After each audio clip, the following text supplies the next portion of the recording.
സംസ്ഥാനത്തിന്റെ വരുമാനം കൂടുതലും മദ്യവിൽപ്പനയിൽ നിന്നാണോ? അല്ല എന്നാണ് കണക്കുകൾ സൂചിപ്പിക്കുന്നത്.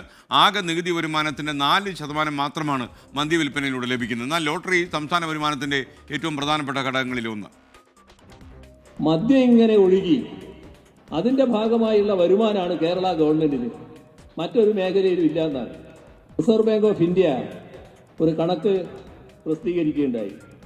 ആ കണക്കിലെ സംസ്ഥാനത്തിന്റെ തനത് നികുതി വരുമാനമുണ്ടല്ലോ, ആ തനത് നികുതി വരുമാനത്തിന്റെ 3.7% മാത്രമാണ് മദ്യവിൽപ്പനയിൽ നിന്ന് ലഭിക്കുന്നത്.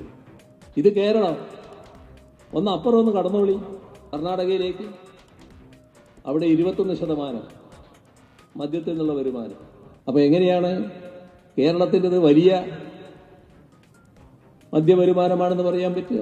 കഴിഞ്ഞ ദിവസം മുഖ്യമന്ത്രിക്ക് മദ്യമല്ല സംസ്ഥാനത്തിന്റെ പ്രധാന നികുതി വരുമാനമെന്ന് ആവർത്തിക്കേണ്ടി വന്നു. അപ്പോൾ പിന്നെ എന്താണ് സംസ്ഥാനത്തിന്റെ വരുമാന സ്രോതസ്?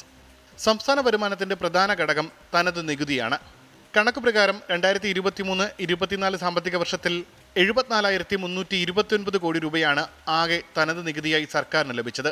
ഇതിൽ GST വിഹിതം തന്നെയാണ് പ്രധാനം, 30,563 കോടി രൂപ. ആകെ വരുമാനത്തിന്റെ 41.12% ഇത്. രണ്ടാമത് വിൽപ്പന നികുതി 27,690 കോടി രൂപ, അതായത് ആകെ വരുമാനത്തിന്റെ 37.25%. വാഹന നികുതിയായി 6,040 കോടി രൂപയും സ്റ്റാമ്പ് ഡ്യൂട്ടി രജിസ്ട്രേഷൻ ഫീസ് ഇനത്തിൽ 5,694 കോടി രൂപയും ലഭിച്ചു. കണക്ക് പ്രകാരം 5ാം സ്ഥാനത്താണ് മദ്യവരുമാനം, അതായത് എക്സൈസ് ഡ്യൂട്ടിയായി ലഭിച്ചത് 2,944 കോടി രൂപ. ആകെ നികുതി വരുമാനത്തിന്റെ 3.96%. സംസ്ഥാനത്തിന്റെ നികുതിയേതര വരുമാനത്തിലാണ് ലോട്ടറി ഉൾപ്പെടുന്നത്. ഈ വിഭാഗത്തിൽ 75%-ലധികവും ലോട്ടറിയിൽ നിന്നുള്ള വരുമാനമാണ്. സംസ്ഥാനത്തിന്റെ ആകെ നികുതിയേതര വരുമാനം 16,345 കോടി രൂപ. ഇതിൽ 12,530 കോടി രൂപ, അതായത് 76.66%വും ലോട്ടറി വിൽപ്പനയിൽ നിന്ന് തന്നെ. പലിശ, ഡിവിഡന്റ്, വനവിഭവങ്ങൾ, സാമൂഹ്യ സേവന മേഖലകളിൽ നിന്നുള്ള ഫീസ്, പിഴ എന്നിവയാണ് മറ്റു പ്രധാന നികുതിയേതര വരുമാന മാർഗങ്ങൾ.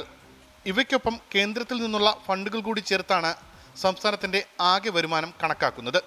ഈ പറഞ്ഞവയാണ് സർക്കാരിന്റെ നികുതിയേതര വരുമാനത്തിന്റെ ആകെ കണക്ക്. അതുകൊണ്ട് തന്നെ മദ്യം വിറ്റ് സർക്കാർ നികുതി വരുമാനം വർദ്ധിപ്പിക്കുന്നു എന്ന് ഇനിയെങ്കിലും ആവർത്തിക്കാതിരിക്കുക. അതേസമയം ലോട്ടറി വിൽപ്പനയിലൂടെ ലഭിക്കുന്ന വരുമാനം ഒരു പ്രധാന ഘടകമാണ് എന്നതുകൂടി ഓർമ്മിപ്പിക്കുന്നു. ഉമേഷ് ബാലകൃഷ്ണൻ, 24, തിരുവനന്തപുരം.